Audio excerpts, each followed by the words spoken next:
ওদের সঙ্গে প্রচুর বেঈমান থাকতে পারে, ওদের সঙ্গে চাপে পড়ে যাওয়া এমএলএ এমপি থাকতে পারে। আমরা গর্বিত আমাদের সঙ্গে একজন মমতা বন্দ্যোপাধ্যায় আছে। আমরা গদ্দারদের ক্যারিয়ার শেষ, গদ্দারদের ক্যারিয়ার শেষ। এরা এদের মায়ের পিঠে ছুরি মারতে পারে, এদের যা মানসিকতা। এদের কেউ বিশ্বাস করবেন না, কেউ বিশ্বাস করবেন না। বিজেপির তো আমরা নিশ্চয়ই সমালোচনা করছি, দিল্লি থেকে অপারেট হচ্ছে, কিন্তু এই গদ্দারগুলোর জন্য তো আরো বেশি হচ্ছে। কুনকি হাতির মতো আচরণ করছে। আমরা এইটুকু বলতে পারি, আমরা কিন্তু আপনাদের সংখ্যাতত্ত্ব যাই বলুন, আমরা বিচলিত নই। আমরা জানি মানুষের দরবারে আপনাদের ক্যারিয়ার শেষ, গদ্দারদের ক্যারিয়ার শেষ, গদ্দারদের ক্যারিয়ার শেষ। আর একবার মানুষের দরবারে গেলে এদেরকে কিন্তু মানুষ ভোট দেবে না। 5টা আঙুল 5টা সাইজের হতে পারে, কিন্তু মুঠি বানিয়ে ছেড়ে দিলেন আপনারা এই গদ্দারি করে।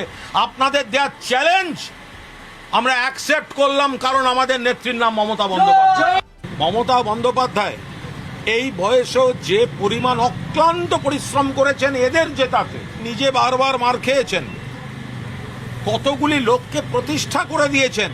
আজকে যদি যে লোকগুলো বলছে তার হাত থেকে দলের প্রতীক কাটবে, আইনের লড়াই পরে হবে, আগে ভগবানের দরবারে লড়াই হবে। এরা এদের মায়ের পিঠে ছুরি মারতে পারে, এদের যা মানসিকতা। আমরা লজ্জিত যে মহিলার আন্দোলনকে নিংড়ে নিয়ে এরা নিজেদের সামাজিক, পারিবারিক, ব্যক্তির, রাজনৈতিক, প্রশাসনিক প্রতিষ্ঠা নিয়েছে, আজ তার পিঠে ছুরি মারছে, ছুরি মারছে। এদের কেউ বিশ্বাস করবেন না, কেউ বিশ্বাস করবেন না। বেঈমান কয়েকটা, আমি সকলকে বলছি না, অনেকে ভয়ে চাপে আছেন। আমরা হতে পারি, আপনাদের দেখে মনে হতে পারে সংখ্যায় কম, ওদের সঙ্গে প্রচুর বেঈমান থাকতে পারে, ওদের সঙ্গে চাপে পড়ে যাওয়া এমএলএ এমপি থাকতে পারে। আমরা গর্বিত আমাদের সঙ্গে একজন মমতা বন্দ্যোপাধ্যায় আছে। আমরা